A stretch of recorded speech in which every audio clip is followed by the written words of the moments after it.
Pada tahun 1985, para peneliti menemukan hal mengerikan di Samudra Pasifik. Bukan monster raksasa besar seperti di film, tapi sebuah pulau sampah plastik raksasa yang kemudian dikenal dengan nama Pulau Sampah Pasifik Besar.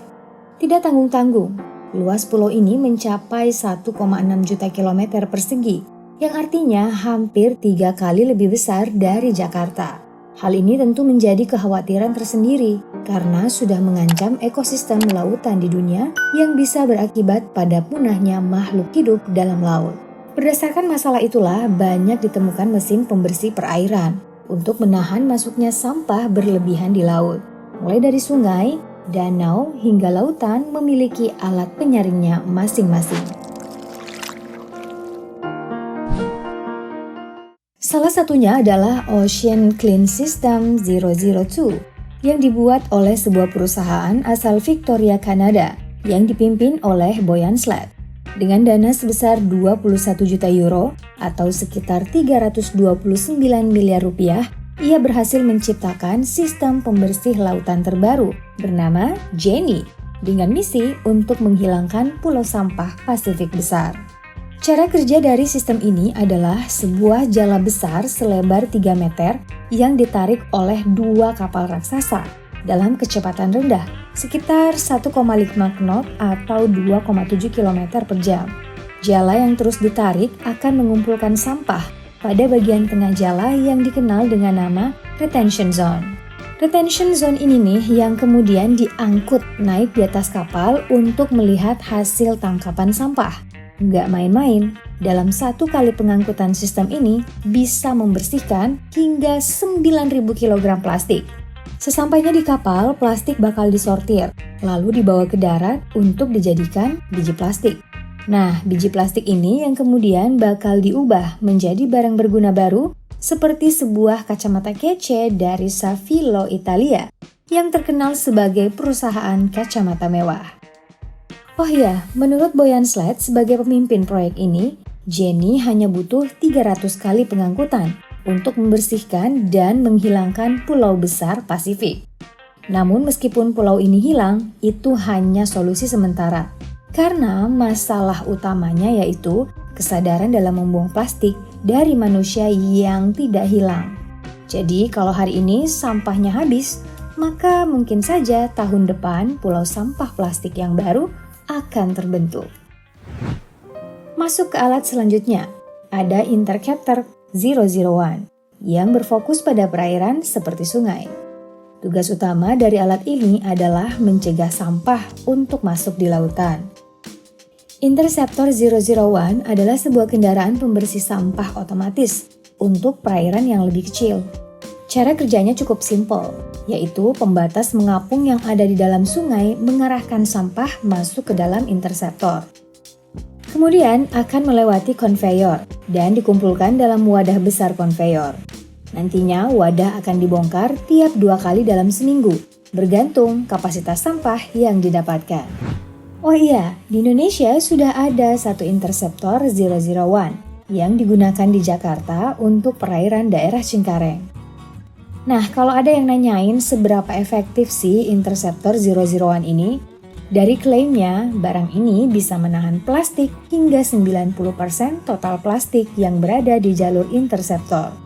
Dalam 1 tahun, pihak pengembang mengatakan kalau berencana mengumpulkan sampah perairan yang setara dengan luas 500.000 lapangan bola. Wah, kalau beneran sih, Indonesia harus banyak nih punya Interceptor 001 supaya sungai-sungai kita jadi makin bersih.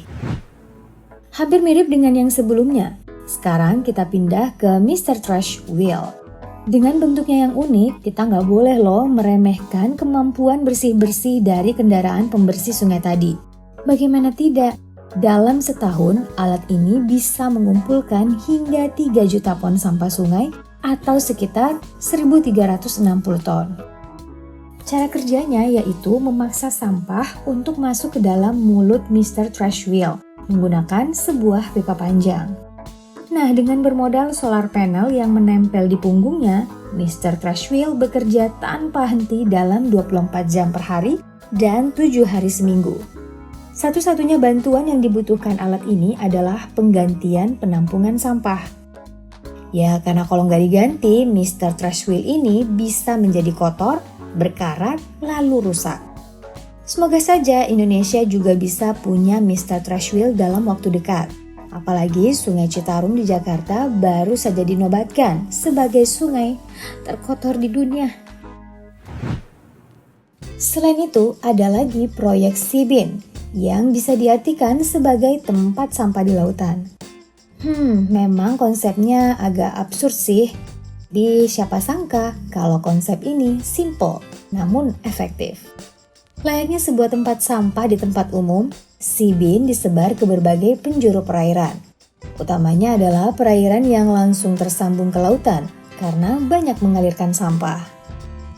Cara kerja dari Sea-Bin cukup simpel. Tiap Sea-Bin akan tersambung dengan sebuah pompa yang terus membuat keranjang ini memiliki daya hisap. Jadi jika ada sampah plastik yang lewat, maka akan langsung masuk ke dalam Sea-Bin dan diperangkap dalam saringan jala yang lebih halus. Dengan begini, sampah sekecil apapun bisa dibersihkan dengan baik. Namun, yang namanya proyek tentu masih ada kekurangan. Walau Sea-Bin beroperasi selama 24 jam, dia harus tetap diperiksa 3 hingga 5 kali sehari oleh para pekerja untuk memastikan wadahnya tidak penuh. Selain itu, kekurangan juga terletak di harga dan daya tahannya. Tiap satu buah Sea-Bin memiliki harga sekitar 3.300 euro atau setara dengan 51 juta rupiah. Daya tahannya juga terbilang tidak lama, hanya sekitar 6 hingga 8 minggu. Sepertinya dengan harga dan ketahanan ini, orang Indonesia masih sulit buat beli deh. Berikutnya kita pindah nih ke Clean Tech Infra yang bakal berguna di daerah dengan populasi eceng gondok yang berlebihan. Sebagai salah satu tanaman yang dianggap bisa menjadi solusi untuk ekosistem lingkungan, utamanya sungai, eceng gondok banyak juga digunakan di Indonesia. Sayangnya, pertumbuhan tanaman ini sering tidak terkendali dan malah menjadi momok untuk lingkungan tersebut. Nah, untuk mengatasi populasi eceng gondok berlebih ini, maka dibuatlah Clean Tech Infra. Bisa kita lihat, kalau mesin ini super lincah untuk mengumpulkan tanaman terapung yang ada di perairan. Dengan metode cepat seperti ini, pengendalian eceng gondok tentu bukan hal yang sulit untuk dilakukan. Apalagi conveyor di dalam Clean Tech Infra bisa berjalan dua arah untuk membuat tanaman yang sudah dicabut. Nah, dari semua yang dibahas tadi, menurut kamu mana nih yang paling dibutuhkan di negara kita? Secara masalah sampah di Indonesia juga bukan hal sepele. Sebutkan jawaban kamu di kolom komentar ya, dan sampai jumpa di video berikutnya.